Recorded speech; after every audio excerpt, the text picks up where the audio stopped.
Welcome back to ECE 501B. 1 week from today, we won't be here physically. I might meet you virtually through the lecture, but you won't see me, but your homework is due that day, and that's Labor Day the 5th, and homework 1 should be available. I'll double check that. It should be on D2L, and you should be starting to study, not just read, Chapter 2 of the Axler textbook on finite dimensional linear vector spaces. And maybe we will actually get into that at the end of today. Today what I want to do is review subspaces. We finished up the last lecture just starting to talk about subspaces. We will define vector space sum, and then we will specialize that to a direct sum decomposition of subspaces, and that will be defined. We will look at some examples and state some propositions that help us better understand what it is to say we have a direct sum decomposition of this vector space, and that's going to be in propositions 44 and 45 in Chapter 1. And if we get there, we will start Chapter 2 material on finite dimensional vector spaces. I'm treating this as a review, which means I'm going to quickly scroll through it, thinking that you already have that in your notes. But before we start building things with subspaces or putting these subspaces together, what I want to do is review this concept of subspaces just briefly. And that is that for you to be a subspace of a vector space V, U first off needs to be a subset of the vector space V, and then U, the subspace, must satisfy all of the properties of a vector space. That's to be a subspace. Now, one property or characteristic of U being a subset of the vector space V is that subset actually inherits a lot of the subspace characteristics that are generic to the vector space V. But to verify, and because of that, inheritance of the subset inheriting properties of the vector space, we really only need to check 3 different properties for a subset to satisfy in order for it to be a subspace. And the 3 properties are: 1, the subset needs to contain the 0 element of the vector space, or you have an additive identity in your subspace. The subspace needs to be closed under addition. If you take any 2 objects or any 2 elements from that subspace, you add them together with a summation, that sum better live in the same subspace.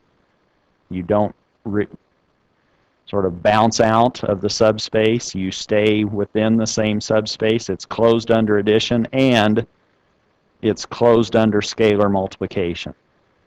Checking those 3 properties allows you to verify. You don't have to go through all of the different vector space properties in order to conclude that a subset, in fact, is a subspace of the underlying vector space V.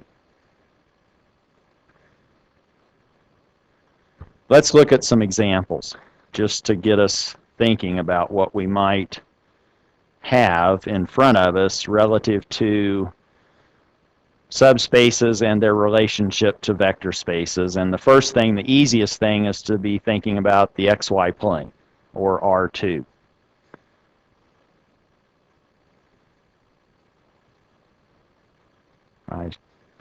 Wow, is it going to?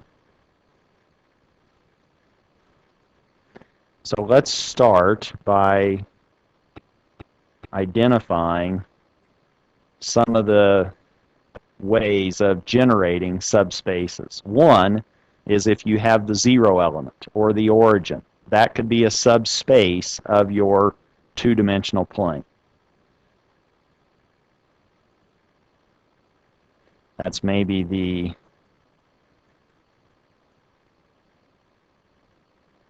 most uninteresting, but it's not the empty set. The empty set is not a subspace. You have to have the zero element in your subspace. And this qualifies. Having only that is a valid subspace. Another subspace is the entirety of the original. So a subspace of the xy plane is the xy plane itself. So we've gone from one extreme to the other. The bare extreme, just the origin, to the entire two-dimensional plane, also being a subspace. Something in between would be all lines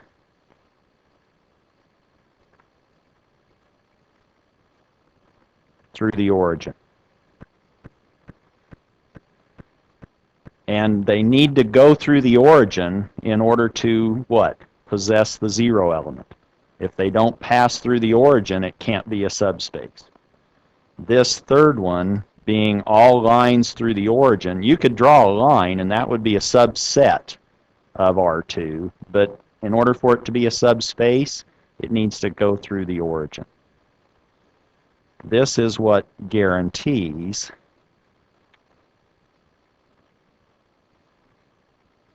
and I need to go back to my spelling class. This guarantees the zero element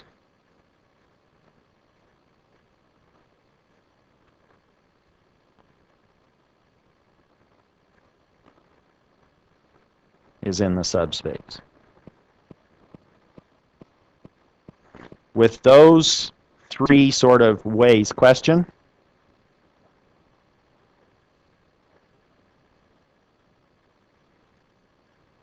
So the question was maybe relative to the way I'm labeling the origin. Here I'm saying 0, but that's a vector 0. So that 0 inside the curly braces is actually two coordinates. It's 0 on top of another 0. So use or interpret that 0, the origin, in a broad sense. So that 0 does, it's a vector. Since we're working in R2, that 0 needs to be the 0, 0. Does that help answer your question?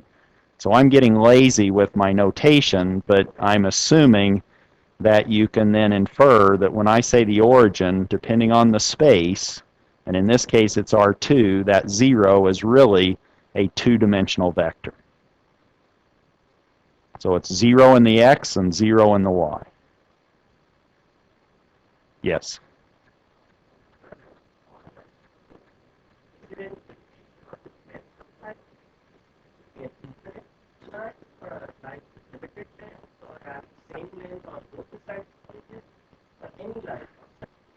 So now you guys are really interpreting my definite or my wording very carefully. This says all lines through origin. Here I need to basically interpret what I mean by line, and here I mean infinite in all extent. So it goes in the positive and negative direction. That's what I'm meaning by a line. Otherwise, it would not be closed under scalar multiplication or closed under addition if you had a finite line segment. So by my line, I'm meaning it's infinite in extent. It goes off in the positive direction and the negative direction, whatever you're defining as positive and negative. Is that clear? So line here, interpret that to mean it's infinite in extent, and it's not a line segment. So I didn't use segment in there, I said line. Yes, so you really do have to worry about what it is that somebody is saying or stating in their verbal or written information.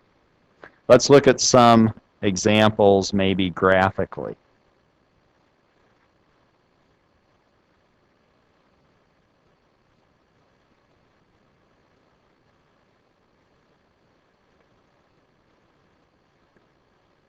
There's the R2. One subspace could be U, which is the x-axis. That's a subspace.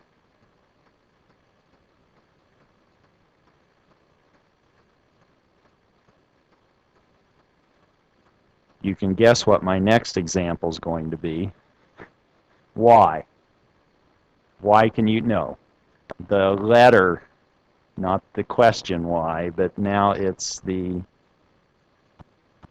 script letter Y. This is now the y-axis. Or here, if I highlight in yellow, that's my subspace in the first example. That's U.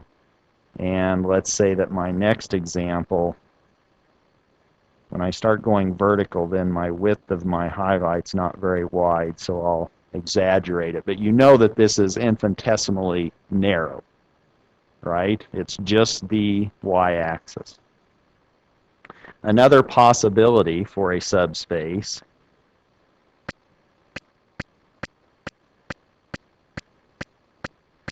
could be W. Let's say that W now, is that a subspace? No. Man, I'm going to have to get better at sketching. Or what I do is I start, and who knows if I've drawn that accurately. What I was trying to do here is to say that this is now W, which is equal in both directions, x and y. Let's just say it's UU. That's in R2 such that U belongs to the reals. But you could have U comma 2U, and that also would be a subspace. Or U comma pi U, or plus pi U minus pi U, or pi U comma square root of 2U. Any linear or any line going through the origin would be a subspace. Contrast that with what is not a subspace. Or I'll give a couple examples, not subspaces. Suppose here's R2 again, x and y, but now I draw my line U. You'll buy that that's a subset of the xy plane. That's just some points that go from, depending on where we want to say, let's say that that's a height 1 in the y direction, that line. But what this doesn't do is it does not contain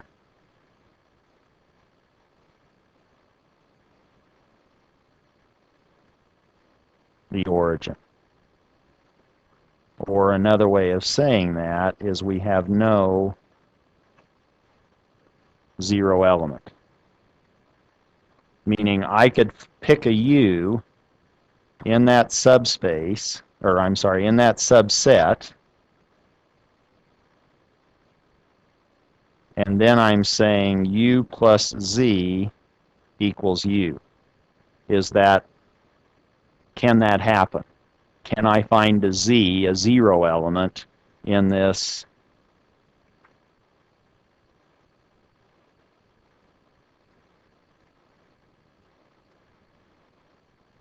example?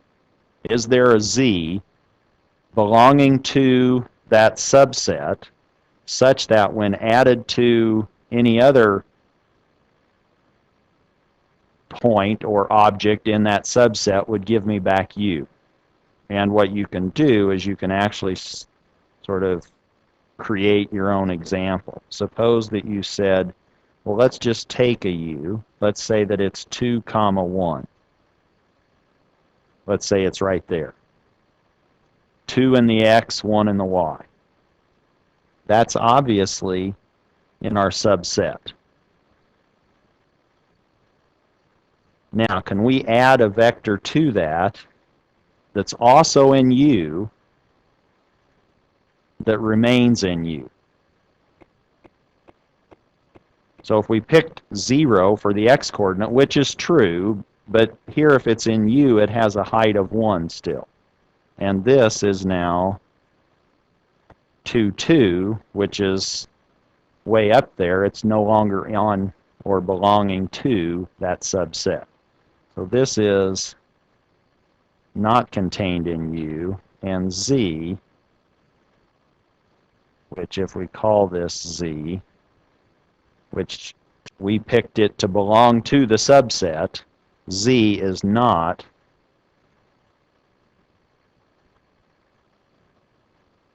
a 0 element.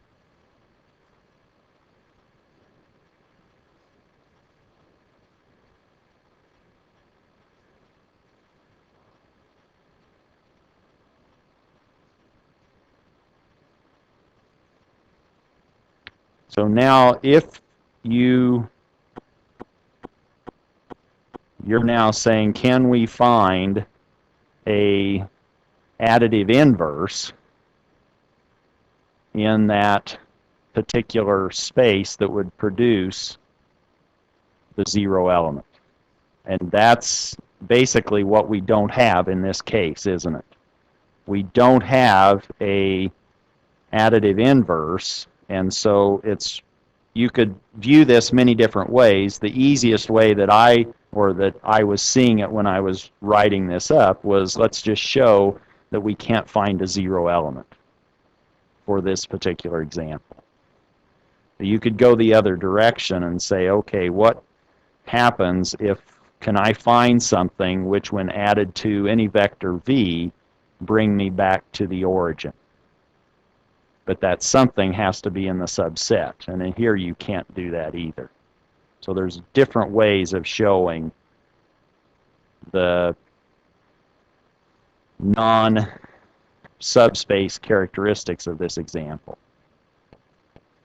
Let's look at another example. Suppose that we are in the xy plane, and now suppose that our subset is the set of integers on the x-axis.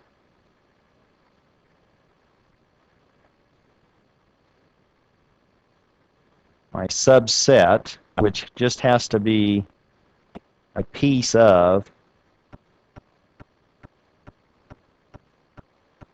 the plane, is this a subspace?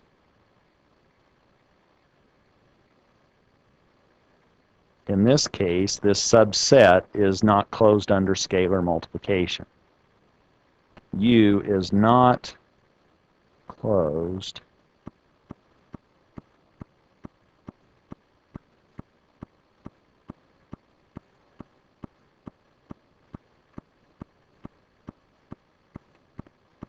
Now, is it closed under addition?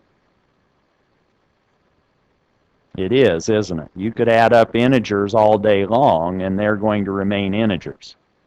But once you start to look at what happens when you start to scale this with a number from the field of reals, then you can pick a real that's not an integer, and now you're no longer living on those integer values on the x-axis, or you're no longer in the subset script U.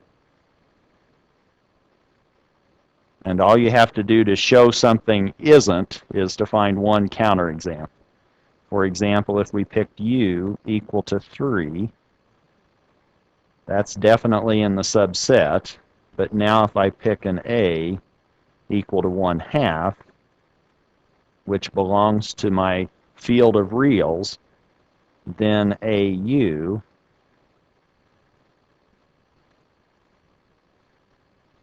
is now a non-integer, 3/2, which is not an element of my subset. So that's not a subspace.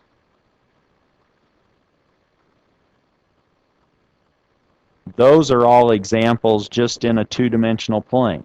What about a three-dimensional plane?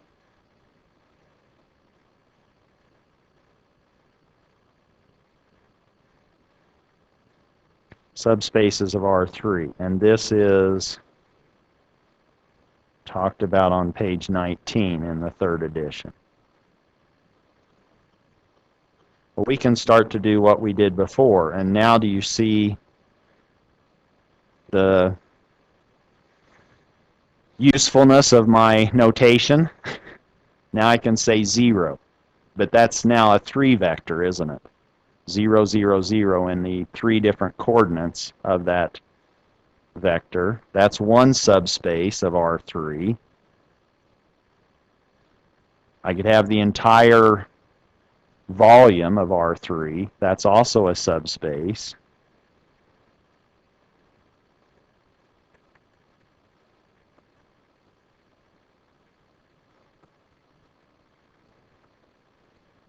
Another subspace or collection of subspaces could be all lines through the origin, and now they're three-dimensional lines. Again, that passing through the origin gives us the additive identity, or the 0 element. And now we can go a little bit further. Now we can up it one more dimension and say all planes through the origin form subspaces in R3.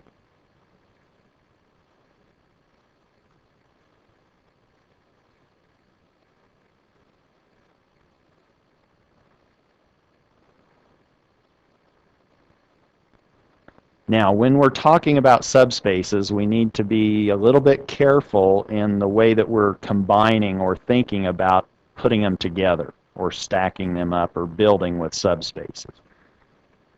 What we need to keep track of or distinguish between is the fact that unions of subspaces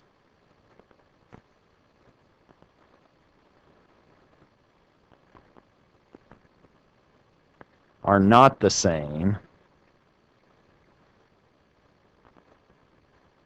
as the sum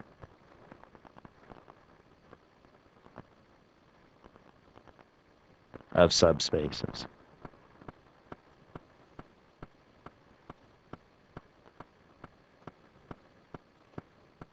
Let's define a couple of subspaces. Suppose we let U be U0 belonging to R2 such that U is an element of the reals and V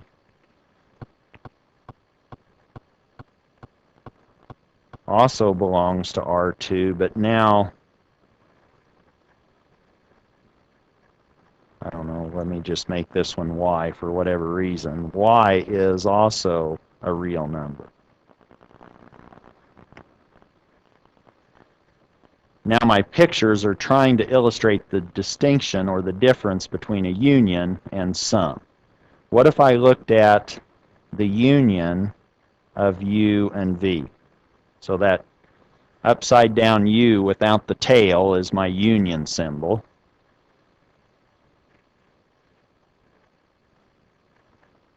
And what does that look like in R2?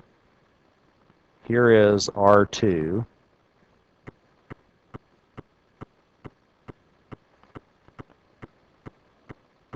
Is it clear that this is U, the highlight?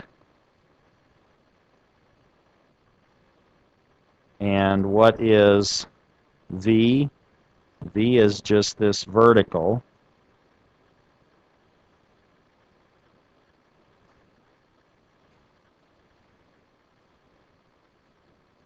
And what's their union? Just the axes themselves. So the union, how do I show this? Let me say that this and that are U union V. Not anything off the axis, just the axis are the union of U and V. That's the union. I can't get to 1, 1 in the union. I can get to 1, 0, I can get to 0, 1, I can get to pi 0, but I can't get to pi pi. Contrast that with the sum of those two, u plus v, and that does allow me to get to everything.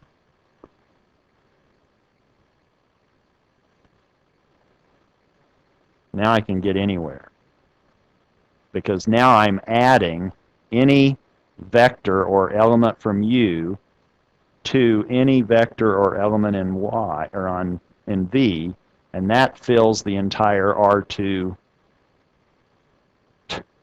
plane. That's the distinction between unions of subspaces and sums of subspaces. So let's look at some sums of subspaces, or start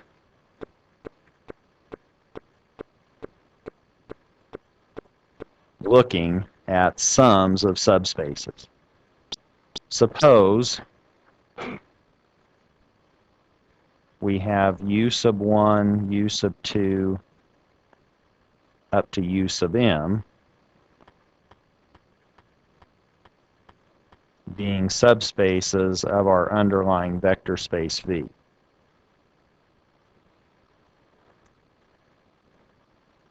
What we refer to as the sum of u1, u2, up to u sub m,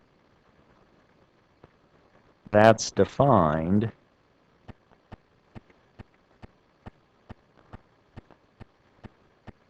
to be the set of all possible sums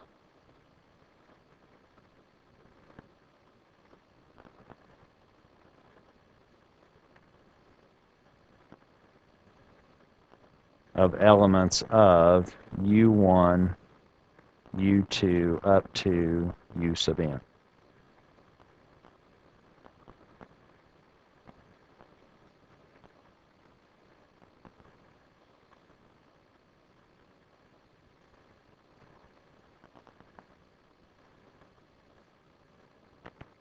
Symbolically, we can write that or denote that as u1 subspace plus u2 subspace plus u sub m is really meant to convey that we're taking any element in script u sub 1, and I'll call that little u sub 1, plus any element from script u sub 2,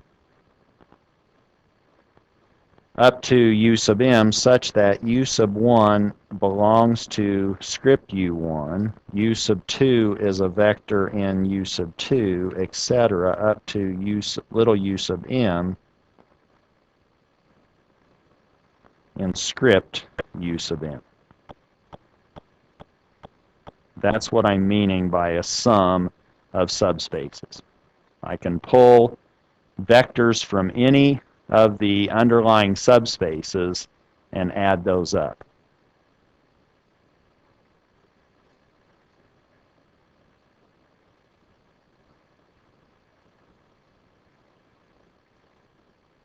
So now in this particular, the question was, can we generalize this? And yes, now these vectors can take on anything that we've labeled as an element from our underlying vector space.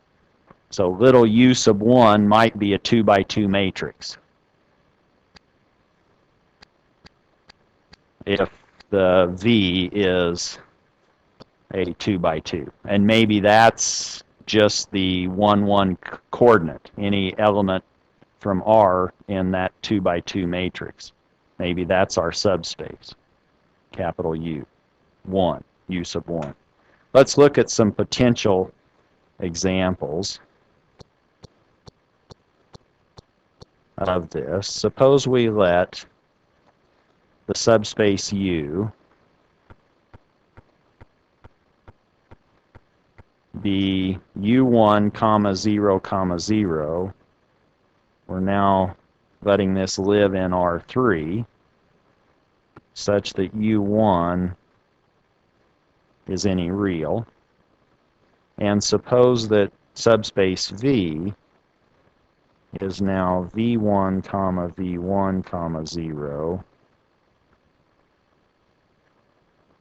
also in R3, but restricted to just be V1 comma V1, such that V1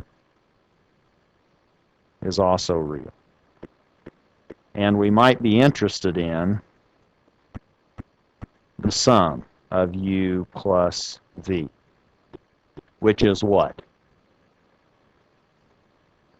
So now we're living in this three-dimensional space, and what's the sum of U plus V subspace-wise?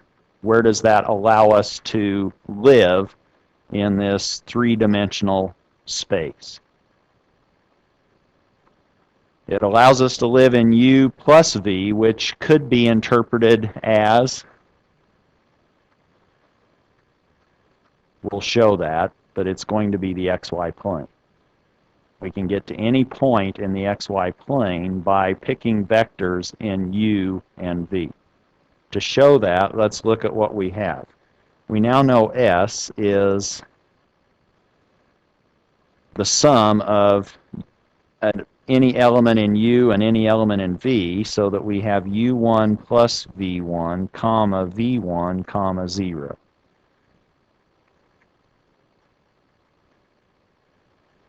Such that U1 is any real and V1 is any real. But that's equivalent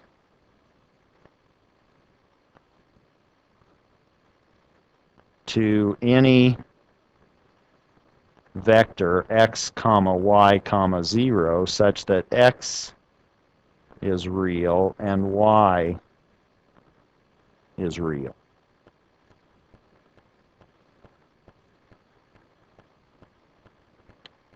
And that's because we can now basically say that, well, maybe I should put it in here. Let me just say this. Let me erase that and say that we now have x is equal to U1 plus V1, which is any real, and y is V1, which is any real.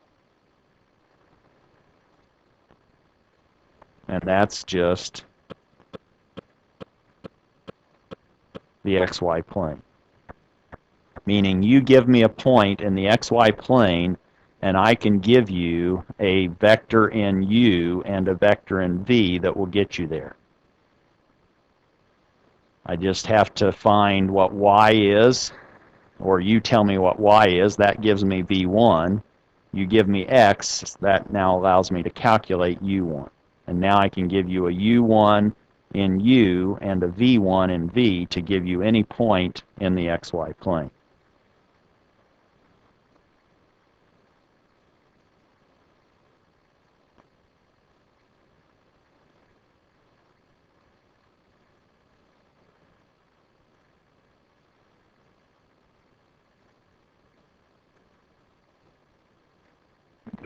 Now, that particular sum of two subspaces didn't complete the entire or underlying vector space, did it? Our vector space was R3, and that just gave us the xy plane. It gave us nothing in the z direction. We actually are interested in putting subspaces together that do fill up the entire vector space. We are interested in cases where U1 plus U sub 2 plus U sub m actually fill up the underlying vector space V.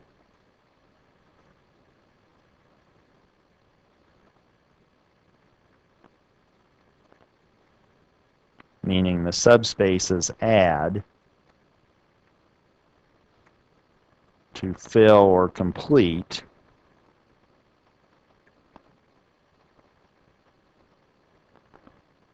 the underlying vector space, which we're identifying as capital V.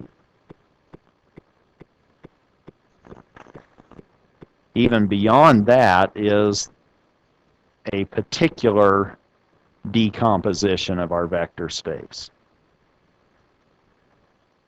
Not only do we want it to fill up the underlying vector space, but we would actually like to have the subspaces that do that filling up, in a sense, sort of not connected or not overlapping each other, or their intersections are almost empty. The only piece of the intersection will actually be the zero element. Let me try to state that. Also, we are interested in particular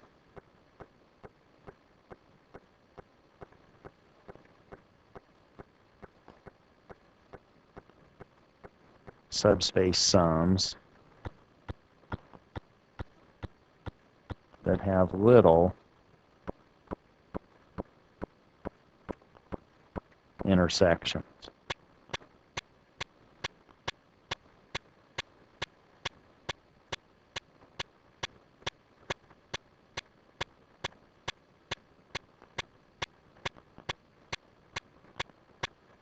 Where in fact we will show that in order to give us what we want, the only intersections between these subspaces will be the zero element. And we give that particular combination of subspaces, summing a subspace, a particular name called a direct sum decomposition. V is the direct sum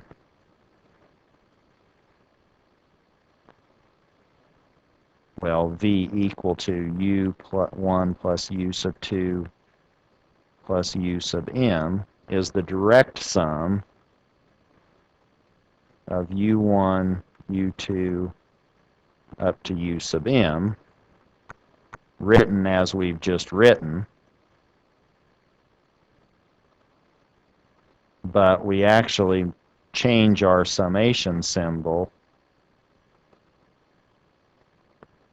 to give it something a little bit more recognizable as a direct sum. So we now enclose the sum in a circle. And it's a direct sum if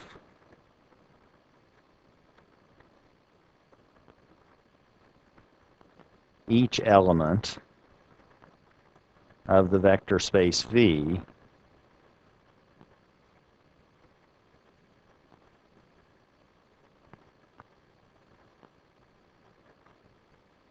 can be written uniquely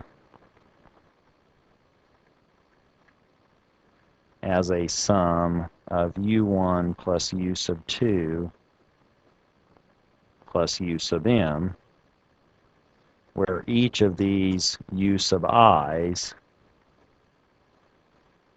are coming from script U sub I.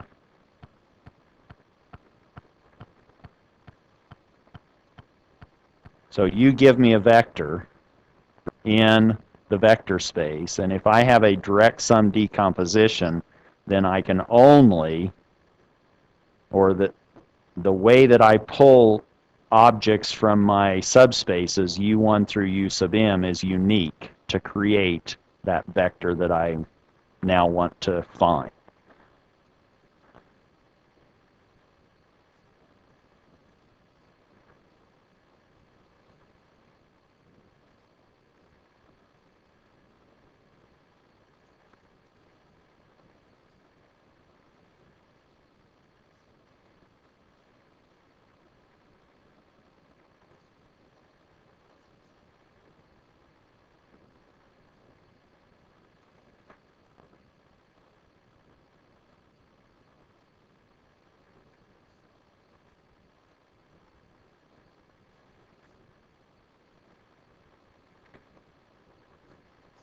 So I think the question is how much can I start sort of subdividing my direct sum decomposition? Maybe. If you have U1 direct sum U2 direct sum U sub M, you can sort of collect any pieces of those, and now you could call U1 direct sum U2, let's call that V1. Now you say, okay, V1 plus all the other is also a direct sum decomposition. That's true. Let's see if we can go through some examples to maybe help solidify our understanding of what we're talking about when we talk about direct sum decompositions, and maybe give an example of where we don't have a direct sum decomposition. First, let's say that a subspace U, and now don't ask me why, but now I've decided to stand on my head instead of laying down. My vectors now are going to be vertical instead of horizontal. I wanted to wake you up. I know it's getting late in the day, so if I start making everything horizontal, you might start zing off on me. So now I'm standing upright, and you can stand upright and put your arms up in the air. Yeah, we'll start doing exercises. So here's a vector in R3. But I'm hoping that it doesn't matter whether we're sitting down, lying down, or standing up. We all know what I'm meaning when I say R3. Here I have R3 is U, 0, 0 stacked on top of each other, where U is real. Y is 0, Y, 0. Also in R3, with Y being real. And W, don't ask me why I didn't call that Z, but I didn't call the first one X, so I'm just playing with you. Here is 0, 0, W.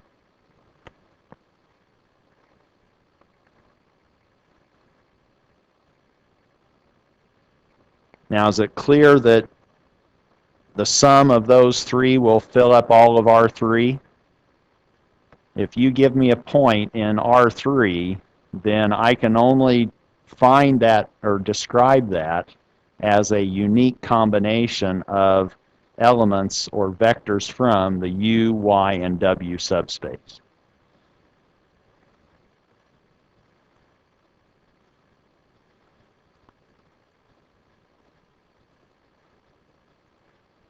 That's the easy one.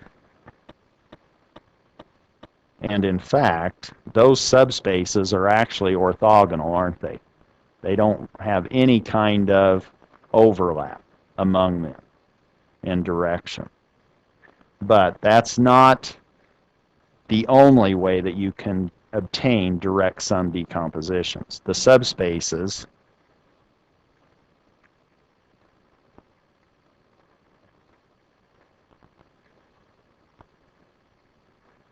do not have to be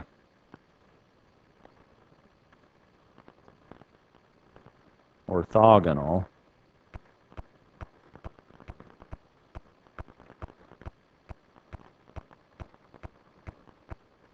to provide a direct sum. That means my second example better illustrate that. Let's say U now is a subspace that's made up of little u 0 in R2, I'm sorry, in R3, such that U is a real number. Now I'm moving in the xy plane along a 45-degree angle. That's my subspace, U. Y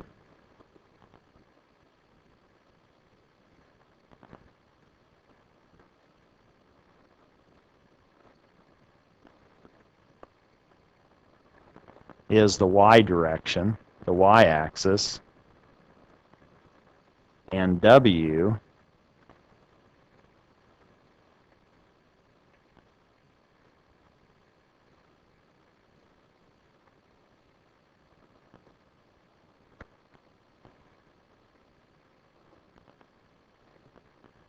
is, let's say, the z direction. Those three are another direct sum decomposition, and they aren't orthogonal, are they? U, so now what is their intersection? It's just the origin, isn't it? You take their pairwise intersections, and the only point in common will be the 0 element or the origin. And that allows us then to conclude that R3 is filled up, and in a direct sum decomposition manner, by combining or summing U subspace, Y subspace, and W subspace. Or for any x, let's say in our underlying vector space V, x is equal to x sub 1, x sub 2, x sub 3, which in terms of our u, y, and w, that's u plus v, or what did I call it? U plus y,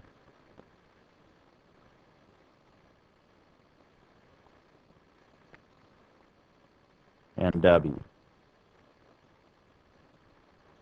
So that if somebody gives me an x,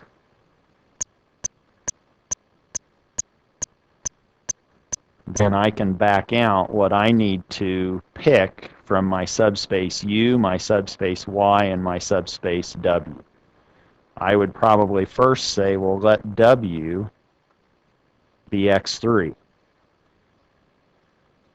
and let U be x1.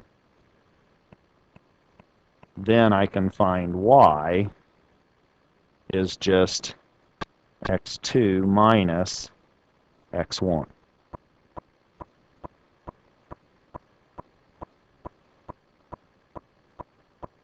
Since x2 is equal to u plus y, and I've already found u to be x1, so that now I can solve for y, and that's what I need. I need to find my u, I need to find my y, and I need to find my w in the underlying subspaces u, y, and w, given any three-dimensional point x. You give me an x, I can find a u, y, and w that's unique for that particular selection of subspaces. Another possibility that sort of is in line with an earlier question, suppose, well, my subspaces don't have to be one-dimensional. All of these examples so far, my subspaces have been one-dimensional. I could pick a U that is U, V, 0 stacked up, living in R3 such that U is real and V is real. And W is the subspace 0, 0, W in R3, where W is real. And with this choice, V is all of R3 by a direct sum decomposition of U and W.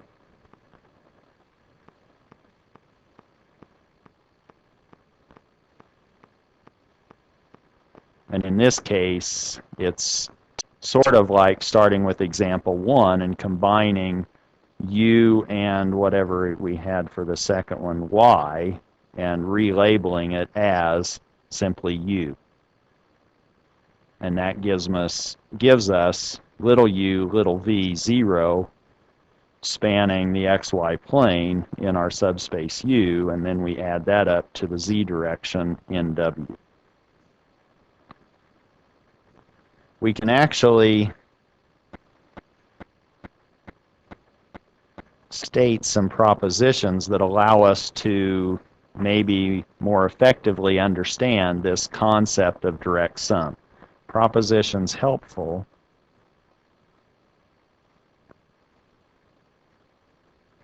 in deciding if a collection of subspaces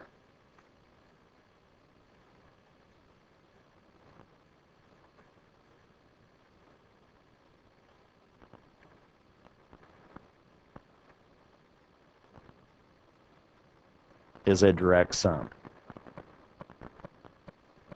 And before we state these propositions, we can just sort of keep in mind the following key question. And that is, can the zero element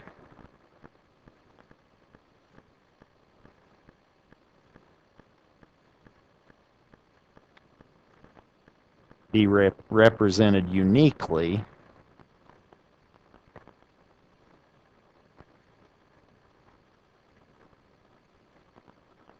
by vectors u1 and script u1, u2 an element of u script u2 up to u sub m an element of capital U sub m.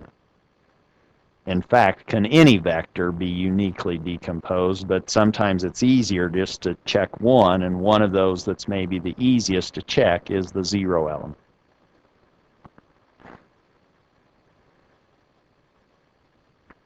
Proposition 144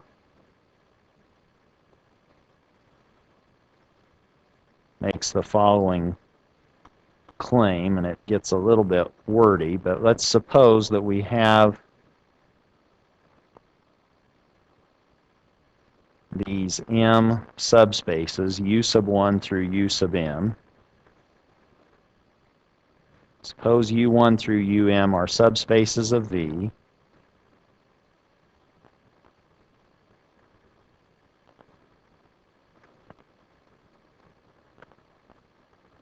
Then U1 direct sum U2 direct sum up to U sub M, or the sum of those,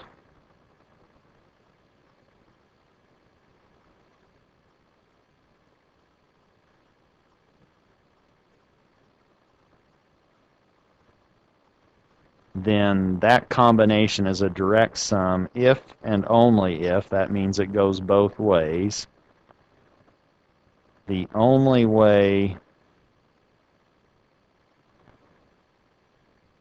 for U1 plus U sub 2 plus U sub M to be the zero vector, where each of these U sub i's is an element of capital U sub I,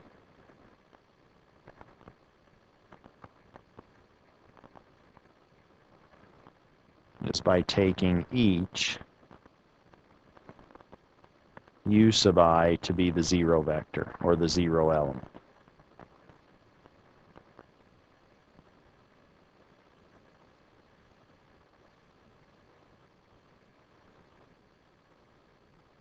So if we wanted to quickly, well, maybe not quickly, but if we wanted to determine whether this collection of subspaces that somebody has given us is a direct sum decomposition of the underlying vector space, then we now start looking at, can we combine vectors from each of these subspaces to get the zero element, and is it possible to do this with only one choice of element from each subspace, and that one choice being the zero vector itself?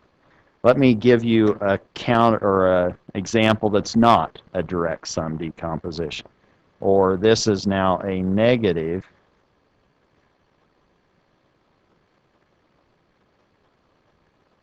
example of the direct sum concept.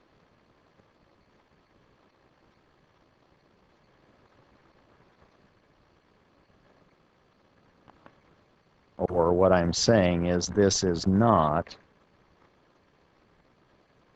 a direct sum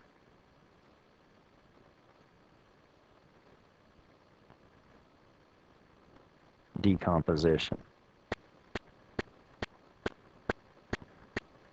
Let's say that we start with a subspace U. That's U1 comma U sub 3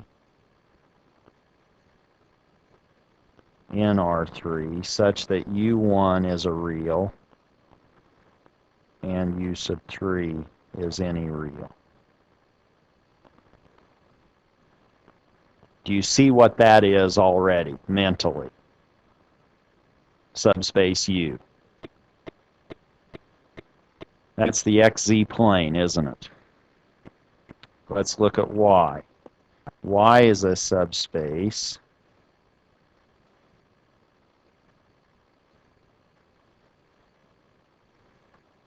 such that the only non-zero element in R3 is in the Y direction.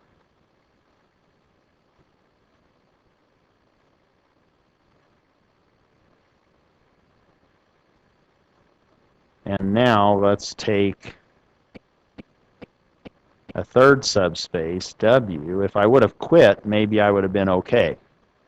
But now I'm getting greedy, and I'm throwing in another subspace.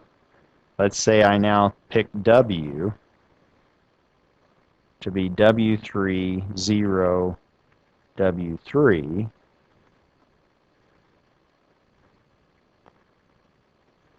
Where W sub 3 is real. Now, is it clear that U and W are not the same thing? One is the XZ plane, the other is a line at a 45-degree angle in the XZ plane. And what we want, maybe somebody asks now, is V, the three-dimensional space, is that actually a direct sum decomposition of U, Y, and W? Or maybe this is an exam question and you're asked, show or disprove that U direct sum Y direct sum W is all of R3. Or is this not a direct sum decomposition? One way to do that would be, well, let's just add up the different vectors. Question?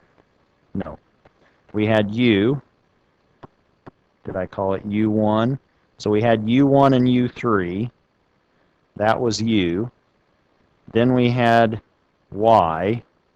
And then we had W. So this is now what we have where U1 is real, W3 is real, and V2 is real.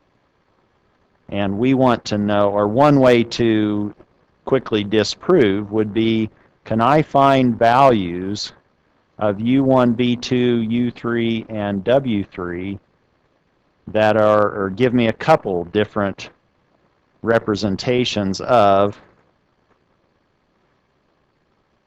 the zero vector?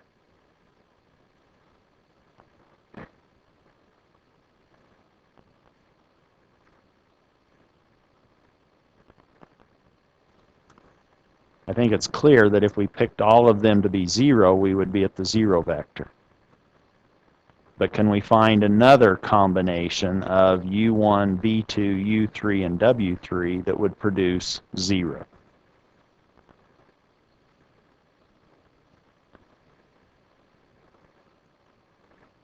So let's say that we pick any x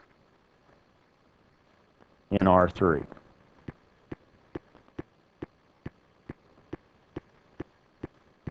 Then x is x1, x2, x3. That's now U1, 0, U3, plus 0, V, 0. I guess that was V2 before, plus W3, 0, W3. And I could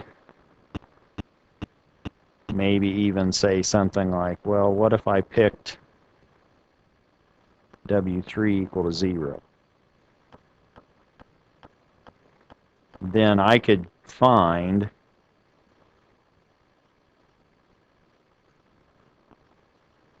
an x, any x that you give me, right? I wouldn't even have to use anything in W.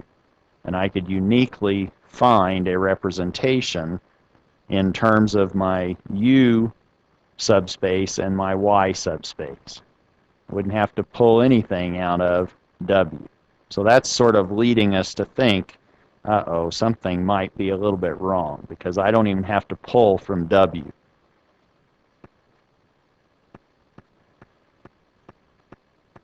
So there is a way that I could find any point in 3-space by selecting vectors from those 3 vectors. That's not the issue, is it? So I have to do more than that. I could find any point you give me in R3 using vectors from U, Y, and W. So that's not going to help. But what I can do is maybe find 2 representations of the 0 vector that are distinct. I don't have a unique representation of the 0 vector. For example, suppose I went 0, 0, 0. That's my x. I could pick U1 and U3 to be -1, 0, -1. I could pick Y to be the 0 element in that subspace, and I could pick a non-zero vector in W, 1, 0, 1, and now I have the 0 vector. So this is an element of U, this is an element of Y, and this is an element of W. Do you buy that? The first one is a point in the XZ plane, and W is a point on the XZ line that's at a 45-degree angle. The issue, though, is that I can also find 0, 0, 0 by the trivial case. I can pick U1 and U3 to be 0, and I can pick Y to be 0, and I can pick W to be 0. Meaning these belong here and here, here and here, and here and here, and those are not the same, are they? Those are not the same 2 ways of creating the 0 vector, so it's not unique, my creation of the 0 vector in R3 by elements coming from those subspaces. In this case, the 0 element, or 0, can be written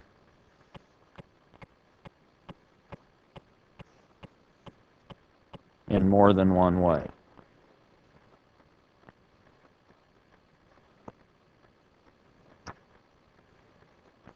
Or the 0 element is not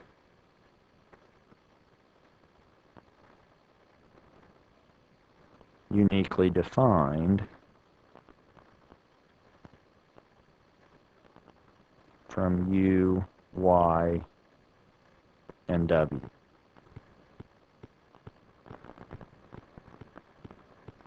Consequently, or therefore, U, Y, and W do not form a direct sum decomposition of the underlying 3-dimensional space, vector space V.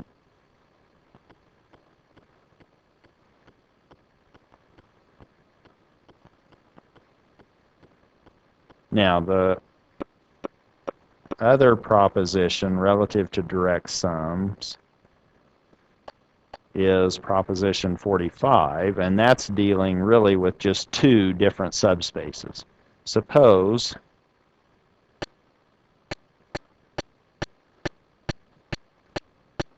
U and W are subspaces of V,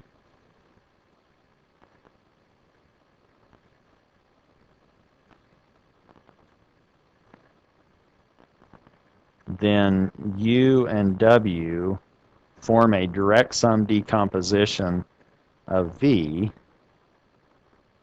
if and only if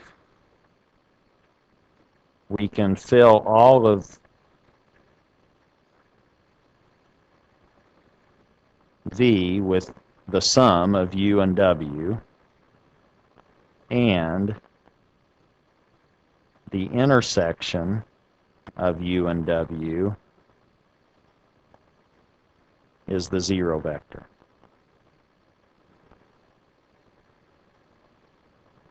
So if you have two subspaces and they combine, they sum to give you your overall vector space, then if you find their intersection and they give you the zero element, then they would form a direct sum decomposition of your underlying vector space V.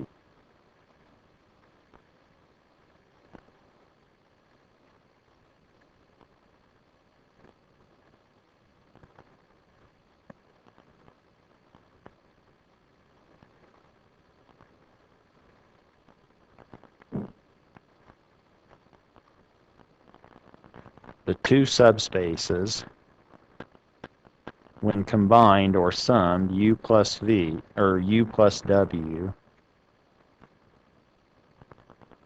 need to fill up all of your underlying vector space V, but their only intersection, but their only subspace in common is the zero element or the origin. That's the only way that they overlap.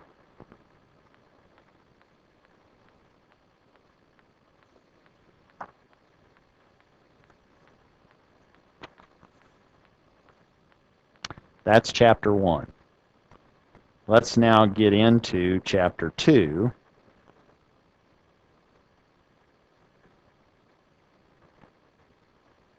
Of the first text, which is the Axler text. But as a reminder, what we've done so far is we've created this entity of a vector space. And we were looking at that in the most general case or general sense, meaning we could have gone and restricted that vector space to be a finite dimension,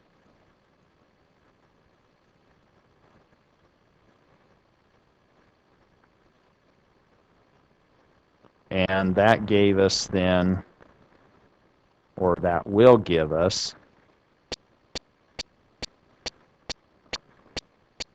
linear algebra, which is where we're headed with chapter 2 of Axler. And we also were not restricting our vectors to be finite dimensional. They could have been infinite dimensional. And that then gave us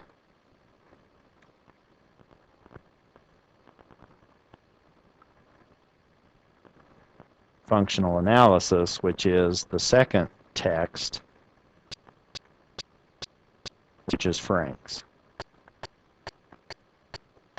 So right now we are going to worry about finite dimensional vector spaces, which is the title of chapter 2 of Axler. But up until this point, we could go in either direction. But what we want to do now is specialize or develop a very strong understanding of the concepts in a finite dimensional setting, but keeping in mind that we'll be able to start moving that thought process into the functional analysis or the infinite dimensional case.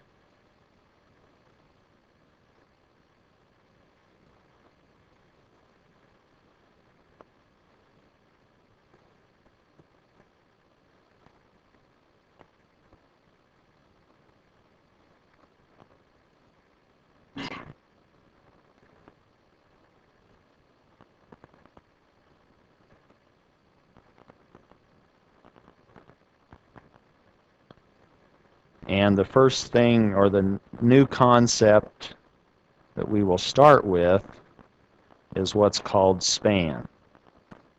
And that's an N, that's not an N.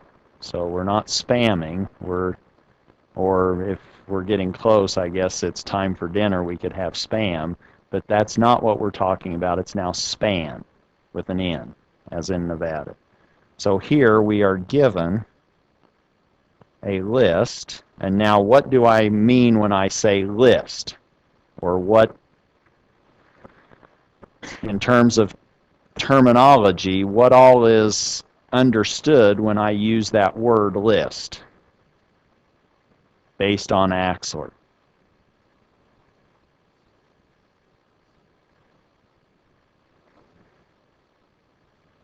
So now order matters, doesn't it? And repetition matters, but the key may be here. List means it's a finite number of objects. So now I'm given a finite number of objects where order and repetition matter. So now I have this list of vectors. Let me call it v1, v2, up to v sub n. Meaning a lot is buried in just that word list. And don't forget that, because that's sort of what we're saying when we say given a list of vectors drawn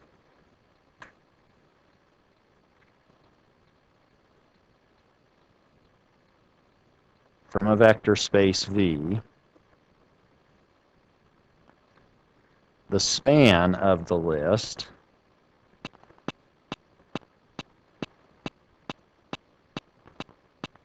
is the set of all linear combinations, maybe I should say of all possible,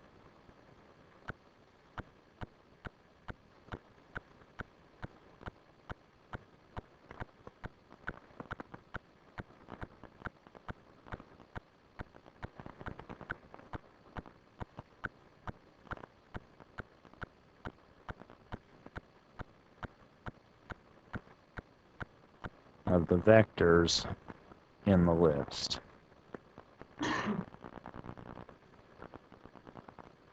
Symbolically, what I'm saying is when I write or say the span of v1 through v sub n, that's equivalent to or defined to be a1 v1 plus a sub 2 v sub 2 plus a sub n v sub n, such that these scalars a1 through a sub n are coming from or live in the underlying field, which is either R or C. Now, when you are thinking about the span tonight, suppose we are given V is the xy plane, or R2. And maybe we are given a couple of vectors, V1, let's say that's 3 comma, say it's 3 comma 3, and V sub 2 is, let's say, 4 comma 5. We want to know what is the span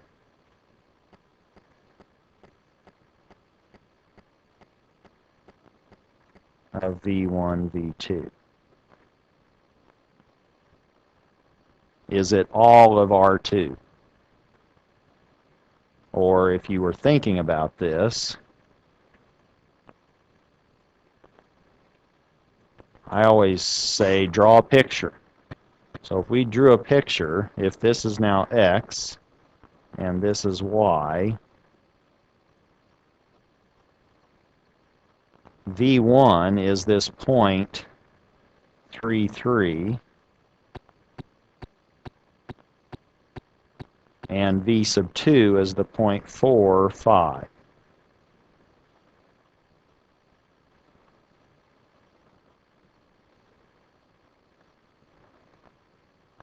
you can do a better job of drawing. But the question now is, do these two vectors span all of R2? That's what I want you to be thinking about. Or where can we get to in R2 based on linear combinations of v sub 1 and v sub 2? Can we get to any point xy by linearly combining v1 and v2? That's what I want you to be thinking about relative to this definition of span. And we'll pick up at that point next time.